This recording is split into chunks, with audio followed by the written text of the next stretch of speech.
Never does God have you to give to gain his favor. He loves you whether you give or whether you don't give. He says give because it makes you into the kind of person I want you to be.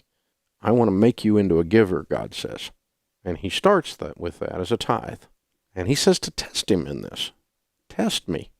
It's the only time in the Bible God says test me. For those of us that are evangelical Christians, our baseline for giving before we do anything else is the tithe, a tenth of our income, off the top before you do anything, going to the local church. And that's a standard evangelical belief and teaching for thousands of years.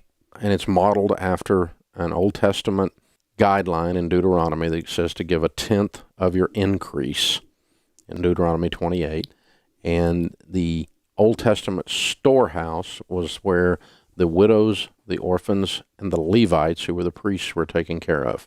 And so your local church should be taking care of widows and orphans and paying their preachers. That's what it amounts to.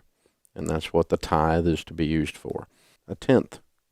Then once you've done that, anything above the tithe in Scripture is considered an offering. And the tithe is off the top before you do anything. Offerings come from surplus all throughout Scripture. There's nowhere in Scripture that the offering above the tithe does not come from surplus. You have debt, you're broke. You don't have surplus. There's nowhere in Scripture that God had people give above the tithe when they were broke. That's why you're struggling with it. You're weak right now financially. What I did and what I tell folks to do, not with a legalistic mindset and not with a prosperity gospel mindset, but just trying to follow the instructions in Scripture, is I'm going to tithe and not do any offerings until I get out of debt and build my emergency fund. And then as I start investing, I can do offerings and do a lot of other things above the tithe at that point. And so you're taking care of your own household first, so you're not worse than an unbeliever when you clean up your debts, so that you can be more generous later.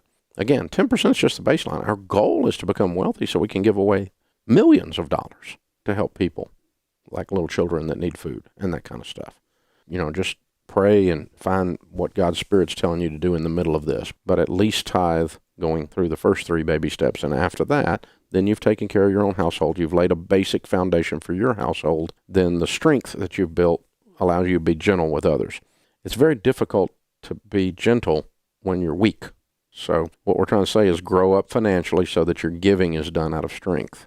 That's where I would tell you to do. But you can do either one. You can do whatever you want to do. And if God tells you to do something else, do something else. This is just a teaching about how to separate your decisions about giving.